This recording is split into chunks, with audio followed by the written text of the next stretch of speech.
జీవితం అంటే ఏమిటి? ఈ ప్రశ్న ఎప్పుడో ఒకప్పుడు ప్రతి ఒక్కరి జీవితంలో ఎదురవుతుంటుంది. కొందరి జీవితం కార్యకలాపాల కట్ట, మరికొందరికి ఇది పుట్టుకతో మొదలై మరణంతో ముగిసే భౌతిక ప్రక్రియ. మరో ఆలోచనకు ఆస్కారం ఇవ్వకుండా జీవితం ఆనందించడానికి అనేవారు ఉన్నారు. ప్రతి మనసు భిన్నంగా ఆలోచిస్తుంది.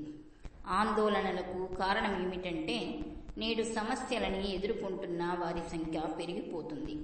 దైనందిన జీవితంలో నిరాశ, నిస్పృహలు, గందరగోళ పరిస్థితుల ఫలితంగా ఏర్పడే కోపము, చిరాకు, ద్వేషము ఎక్కువవుతున్నాయి. జీవితంలో సమతుల్యత దెబ్బతింటుంది.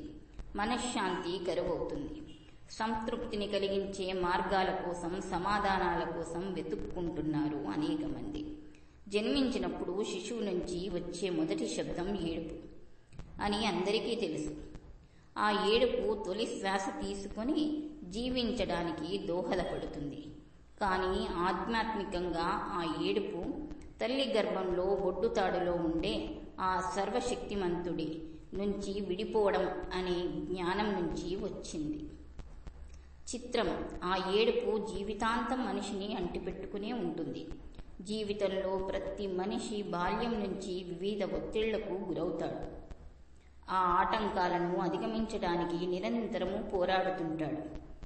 జీవితం అంటే చాలామందికి అసంతృప్తి, నెరవేరని కలలు, హడావుడి, ఇలా జాబితా అంతులేనిది. కొద్దిమంది అసలు విలువను గ్రహించిన వారు మాత్రమే జీవితం అంటే భగవంతుడు ప్రసాదించిన గొప్ప బహుమానం అనుకుంటారు. ప్రతి చిన్న దాంట్లో అందాన్ని చూస్తారు, అద్భుతాలు గ్రహిస్తారు, సంతృప్తిని పొందుతారు, దైవానికి కృతజ్ఞతలు చెప్పుకుంటారు. జీవితం అనేది సహజమైన ఆకస్మిక మార్పుల పరంపర. దాన్ని ఎదిరించాలని చూడకూడదు. అది దుఃఖాన్ని మాత్రమే కలిగిస్తుంది. వాస్తవానికి సాగిపోవాలి, వాస్తవంగానే చూడాలి, సహజంగా ముందుకు సాగిపోవాలి. కష్టాలు, కన్నీళ్లు, సమస్యలు, సవాళ్లు, పరీక్షా సమయాలు నిజానికి ఈ ప్రక్రియలో అద్భుతమైన ఆనందాలను గుర్తించకుండా కిందకు నెట్టడమని మాత్రమే చూసే మనిషికి గొంగలి పురుగు కనిపిస్తుంది. సీతాకోకచిలుక ఊపిరి పోసుకుంటుందని గ్రహించాలి. మనిషి నిరాశకు గురైన ప్రతిసారి మనిషిగా ఎదుగుతాడు. ఎందుకంటే ఇలాగైనా దేవుడు సంతోషిస్తాడు.